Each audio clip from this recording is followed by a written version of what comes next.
So today we're going to be diving deep into the music theory of neoclassical metal. We're going to talk about the scales, we're going to talk about the chords, we're going to talk about the arpeggios, and everything in between, so that way when you pick up your guitar immediately, you're going to be able to understand all the music theory in order to start shredding in neoclassical metal. Let's get started. So the first thing that you need to know about neoclassical metal is the scales. Things are going to sound dark, they're going to sound a little bit eerie, but they're going to resolve very, very nicely. So the first scale that we're going to go over, harmonic minor scale.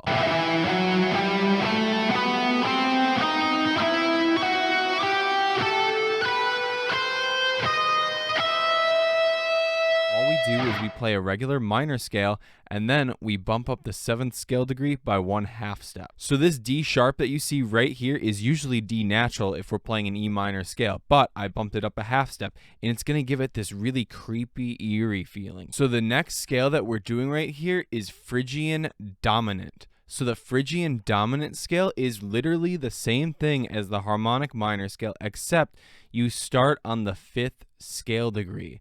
So if we're an E harmonic minor, that means we'd start on the 5th, which is B. So you'd play B, C, D sharp, E, F sharp, G, A, and then B. You start on B and you end on B. That's just how modes work in general.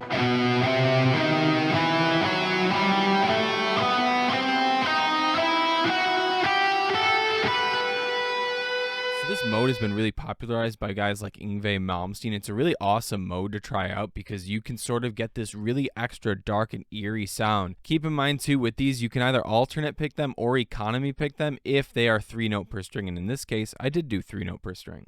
The last scale that we're going to talk about is the Neapolitan scale. I don't really hear this scale get talked about very often, but I really wanted to go over it because it's a really iconic scale in classical music.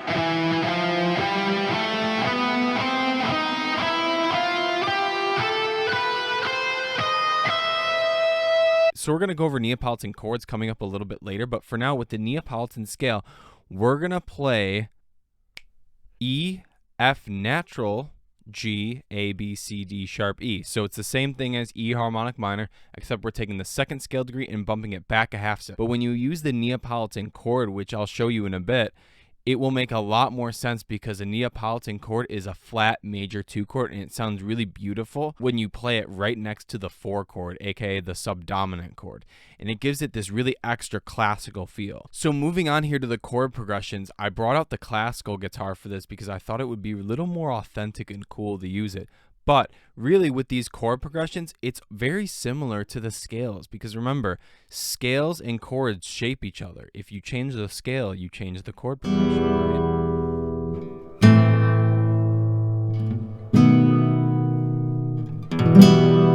Chord progression number 1 is a 1, 4, and then a dominant 7th chord. This is the most common chord progression in neoclassical metal. Oh, and I forgot one more important thing. In classical music, we almost always resolve that chord progression, so make sure you resolve it back at the tonic. So if we're doing a 1, 4, 5 in E minor, we'd simply play E minor, A minor, and then a B7 chord. The next chord progression, and one of my personal favorites, is using the diminished 7 chord. So I talk about the diminished 7 chord a lot because I use it a lot in my sweep picking, I use it a lot in my tapping and that sort of thing. And in this chord progression, it's very similar to the previous one because we're doing a 1 chord, a 4 chord, a diminished 7 chord, and then back to the tonic, the 1. Because if we're in E minor, we'd play E minor, A minor, then we'd play D sharp diminished, and then we'd play back to the E minor.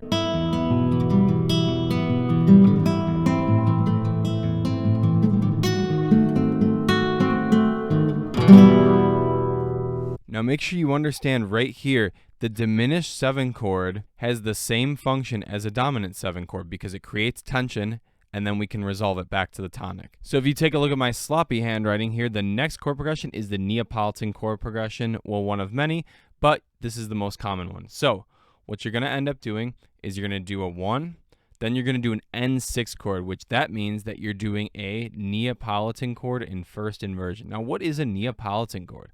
All a Neapolitan chord, as I said earlier, was a flat 2 major chord. So if we're in E minor, all we do is go up a 1/2 step to F and then make a major chord out of it. So it'd be F, A, and C. And then what's really cool is the Neapolitan chord resolves really nicely to the subdominant chord, aka the 4 chord, because F, A, and C and A, C, and E share a lot of common tones. And then, as I forgot again, we must resolve back to the tonic.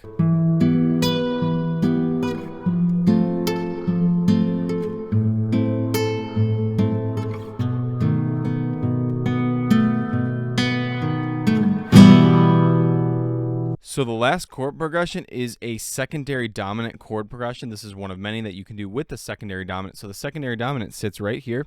What is a secondary dominant? Well, I'm so happy you asked, because all it really is a 5 of 5.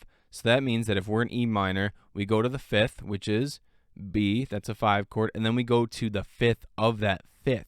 So we're doing a little inception here. So what is the 5th of B? It would be F sharp. So you'd play an F sharp chord, a major chord, or a 7th chord. So in turn, that chord progression would be E minor for the tonic. It would be subdominant chord, which is A minor. And then it would be our 5 of 5 chord, which is F sharp. You can do a 7th chord if you'd like.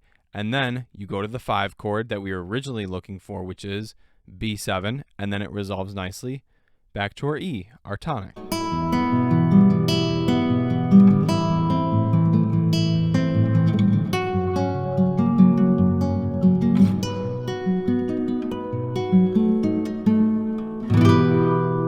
Now that you have the blueprints of these chord progressions, all these chords that I'm telling you can be used in terms of alternate picking. It can be used in terms of sweep picking. It can be used in terms of tapping.